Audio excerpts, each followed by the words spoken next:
An approach to wise consideration. So there are some principles of cause and effects. When the necessary causes are present, the corresponding effects arise. When the supporting causes cease, the rise and effects cease. Both causes and effects are impermanent. The Buddha explained this as a principle at work in the law of dependent originations. When this exists, that comes to be, with the rising of this, what arises? When this does not exist, the does not come to be. With the cessation of this, that cease. So that is with the ignorance and as conditions, formations come to be, with the formation as conditions and consequences. Such is the origin of the which whole mass of sufferings.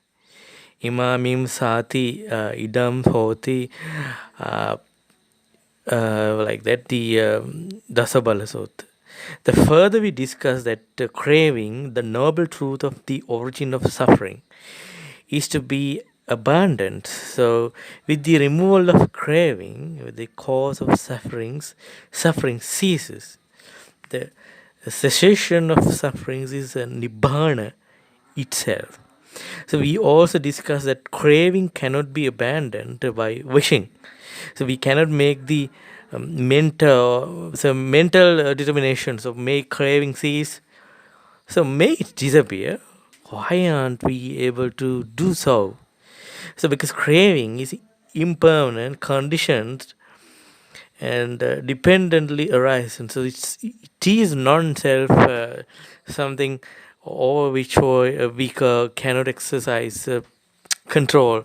Once the Buddha was asked, Venerable Sir, who craves? Not a valid question. The blessed ones replied, so I do not say one craves. If I should say one craves, in that case, this would be a valid question. Venerable, so who craves? But I do not speak thus. So since I do not speak thus, if one should ask me, Venerable Sir, with what or as conditions does craving come to be? So this could be a valid question, and to this the valid answer is with feeling as condition. So craving come to be, with craving as a conditions, clinging, with the clinging as a conditions, bhava. So such is the origin of these whole mass of sufferings. So we also know that if we trace that formula for dependent originations to its beginnings, so the first condition is ignorance. So this is where the process begins. Craving therefore arises supported by the ignorances. Monks, this samsara is without discoverable beginnings. The first point is not discerned of beings roamings and wandering on, hindered by ignorance, or fettered by cravings. So as long as process of dependence originations continues within us, as long as we are hindered by ignorance and fettered by cravings, samsara continues, and we can hope for nothing more than future birth, aging, and death, sorrow, lamentations, pain, sadness, anguish, and infinitum. So, as long as this process of dependent ordination continues, we are bound to be born countless times in the plane of mystery is hell. The animation, it's an animal realm and the realm of cost. So this is our grave problems, and to solve these problems, we must free ourselves from ignorance and cravings. So this is our formidable task. So in a series of discourses on dependent originations, Buddha clearly shows that craving increases and ceases according to our thinking patterns. In one such discourse, the Buddha explains So the danger in them is that they are impermanent sufferings and non-self to contemplate gratification in the five aggregates effects of the clean in unwise considerations. So while to contemplate the danger, why to contemplate the why to contemplate the danger in them to wise consideration.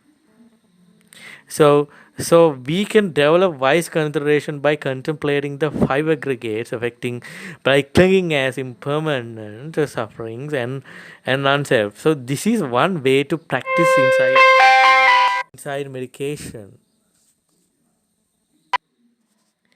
Sorry, inside mediations. Uh, and the meditation. So, as the five aggregates affected by the clinging are both the constituents and content of our experience in its lived immediacy. It's every passing moment we have the opportunity to contemplate in the man. So, the every moment of sense experience is an opportunity to contemplate impermanence, sufferings, and the nature of change. Every instant, so we have the opportunity to develop wisdom. If we are skillful in developing wise consideration, craving ceases. So with the cessation of craving, suffering ceases. So this should be motivation enough for us contemplate as Buddha teach us about. So Buddha instruction, so the Buddha's instruction of is straightforward and pragmatic. So to really put them into the practice, though requires a through and correct knowledge of Dhamma. To this end, we should make an effort to learn the Dhamma well and learn it properly as taught by the Buddha.